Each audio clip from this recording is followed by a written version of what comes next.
So, I've been talking about this convergence of life-changing transitions that we're going through right now. And as I've mentioned on a previous video, one of the things is a lot of the health issues that I'm facing. And one of the big ones is this whole gum disease issue.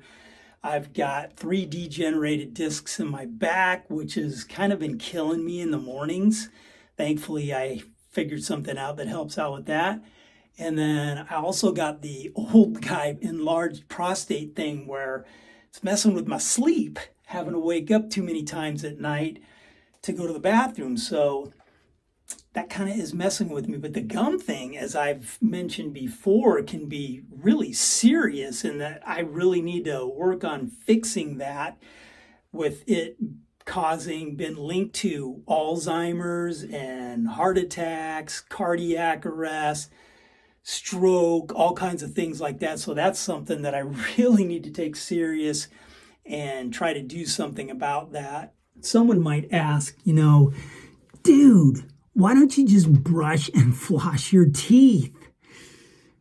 Well, that's a fair question. But I do. I regularly brush and floss my teeth. Brush twice a day, floss at night, and I even, which the dentist has said is a good thing, one of the good things that I've been doing is that I rinse with salt water first thing in the morning when I wake up, and then after I brush and floss my teeth. So it's kind of like I'm doing these things, but what is going on here? One of the big things that is concerning is the last couple of times that I've been sick, I've been getting a lot of pressure and burning in my chest, which that is concerning, knowing that these gum issues can cause cardiac problems. One of the things that I've done is I've gone into a lot of research trying to figure out how to deal with this issue. And one of the things that I've been coming across is a lot of functional doctors and functional dentists in trying to figure this out in a functional way, the way my body functions, find the root cause of it and work towards fixing that rather than just medicating symptoms. Of course, some of the things that I found out are there is a big 3+1 in dealing with not only this, but all kinds of pretty much all health problems. And the big 3 are exercise is one of the really huge things. And with work and with trying to produce videos, trying to do chores, get the sleep I need, and definitely get the family time in, I just really haven't been able to be very regular about it lately. This is a huge part right here, eating healthy. And this is one part that I'm doing pretty good at, actually, thanks to Jennifer here, who cooks up our good meals. But, I've got a few things to change, but my diet, my eating is way better than it used to be. And that is like one of the big things. And the third one, of course, is sleep. Sleep is when our body repairs itself and does all that kind of work. So that's that. And then the +1 is something that can mess up all the good things that we're doing, and that is stress. For me, I'm kind of a high-strung person naturally, but in my job there is a part of it that is and can be pretty stressful.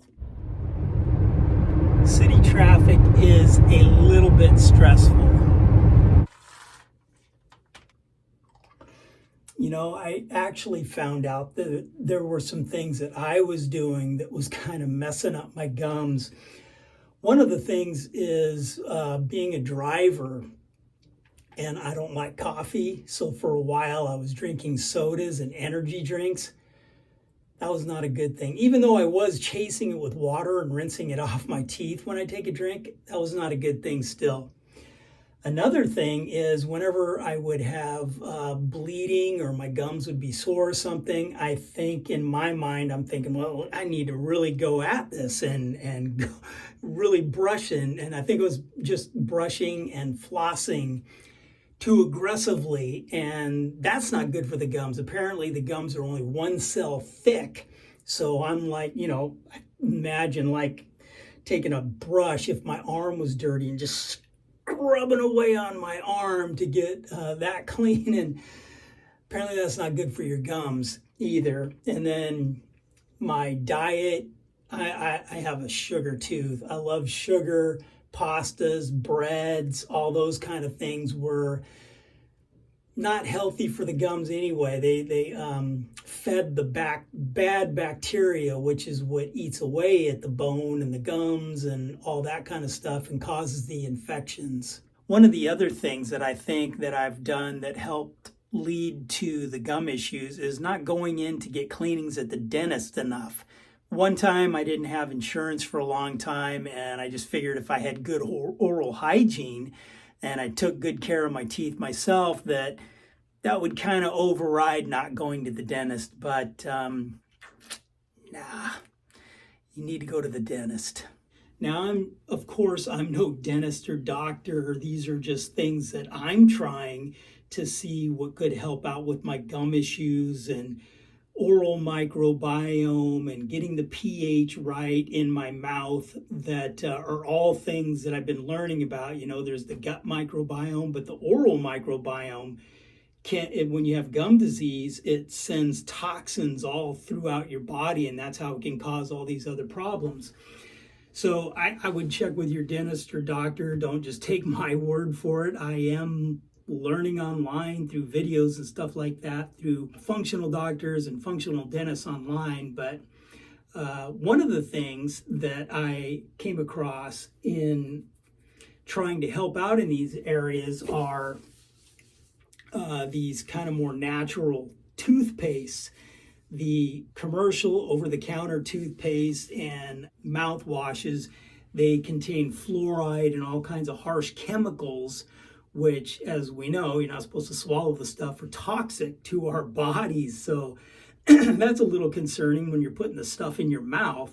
And these use hydroxyapatite instead of fluoride. And these are non-toxic. You can actually ingest these things and they won't be harmful to you like the over-the-counter commercial products that pretty much we all use for the most part. Some of the other non-traditional functional medicine methods are oil pulling, which I take a tablespoon of coconut oil, and then I chew it up in my mouth, liquefy it, and then you swish it around in your mouth or pull it through your teeth, which is supposed to help take care of bacteria and things like that. So that's one of the things that I'm doing. Also started taking a multivitamin and some vitamin D.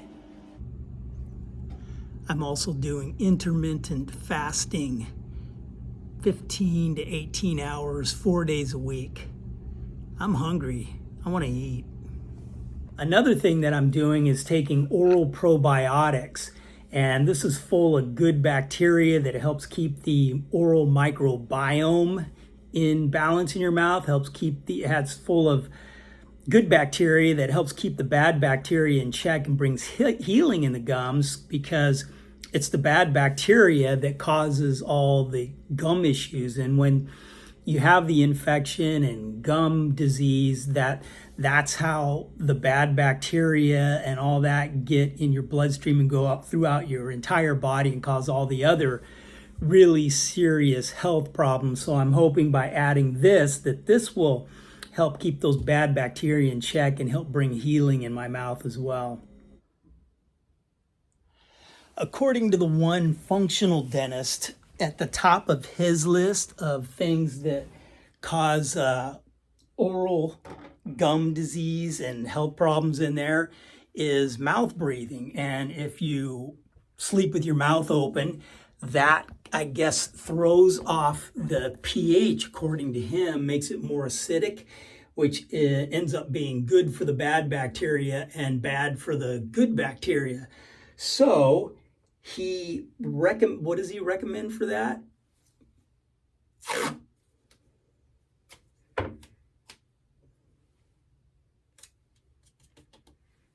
So So he recommends mouth taping to keep your mouth shut when you're trying to sleep. And I've noticed in myself that I have an issue with that I will wake up in the middle of the night, when I have to go to the bathroom or whatever, and I'll just have cotton mouth. My mouth is just completely dried out. So apparently that's one of the issues that I have that is causing issues. So I've been trying this, and it's been keeping my mouth from drying out. I'm not getting that cotton mouth anymore. So I think I will continue to try this.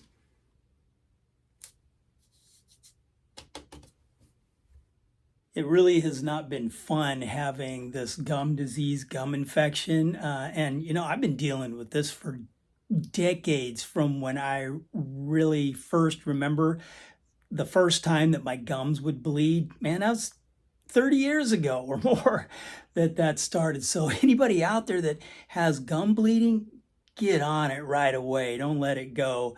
But, I'm praying about this. Jennifer's praying about this. I'm looking into some other alternative surgical procedures that sound really promising and really good that I might need to go through. But at this point, we're praying about it and just trusting God. He's going to lead me to what I need to do and try to get this gum disease under control and get my oral microbiome healthier.